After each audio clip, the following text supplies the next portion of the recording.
Alright, let's dive into something that's been making waves lately, and no, I'm not talking about the latest meme trend. This is about a story that's equal parts spy thriller and political drama. Apparently, Donald Trump was smuggled onto a secret flight in Turkey using an airport catering cart. Yes, you heard that right. A catering cart. Personally, I think this is the kind of detail that makes you stop and say, wait, did that really happen?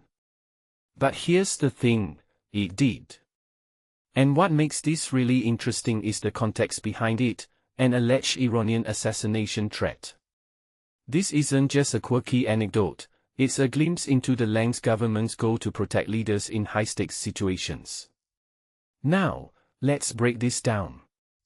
Trump was in Ankara for a NATO summit, and according to reports from the Washington Post and the New York Times, he boarded the old Air Force One in full view of cameras. But here's the twist, moments later, he was secretly whisked away to a smaller plane via a catering truck. From my perspective, this is the kind of deception operation that feels straight out of a Cold War novel. What many people don't realize is how often these kinds of ruses happen behind the scenes. It's not just about Trump, it's about the playbook for protecting world leaders. Remember when Bill Clinton used a decoy Air Force One in Pakistan back in 2000? This isn't unprecedented, but it's still jaw-dropping every time it happens. What really stands out to me is the level of coordination required for something like this. You've got to mislead journalists, some White House staff, and even the public. Reporters on the decoy Air Force One were told to keep their window shades closed during the flight. When asked why, Trump reportedly said, "Probably on a dangerous flight. But if I go, you go." Right. That's a line that's both chilling and oddly reassuring. It's a reminder of the risks these leaders face, but also the calculated nature of their protection. Now, let's talk about the bigger picture. This operation was triggered by a credible threat from Iran, which, as we know, has a history of tensions with the US. If you take a step back and think about it, this isn't just about Trump's safety, it's about the geopolitical chess game happening in the background.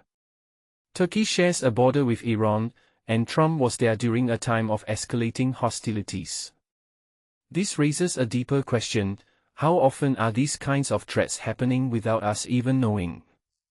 Another detail I find fascinating is the use of the new Boeing 747-8 gifted by Qatar. Trump announced on Truth Social that he'd be using the older Air Force One, for old time's sake, but in reality, the new plane was part of the decoy operation. This suggests a level of planning and misdirection that's both impressive and unsettling. What this really suggests is that even in the age of social media and 24/7 news cycles, governments can still pull off elaborate deceptions. Finally, let's talk about the aftermath. When the story broke, the White House issued a statement emphasizing the security measures on the Qatari-donated jet. Steve Chang, the communications director, said, "There are many enemies of America who have their sights on him, and we use every tool at our disposal to address those threats." Personally, I think this is a reminder of the invisible work that goes into protecting leaders. It's not just about bulletproof cars and Secret Service agents.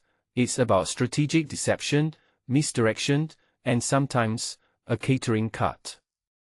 So, here's my closing thought: this story isn't just about Trump or Iran or even the logistics of a secret flight. It's about the hidden mechanisms of power and protection that shape our world. It's a reminder that what we see in the headlines is often just the tip of the iceberg. What do you think? Is this a necessary part of modern leadership, or does it cross a line? Let me know in the comments below. And if you enjoyed this deep dive, don't forget to hit that like button and subscribe for more.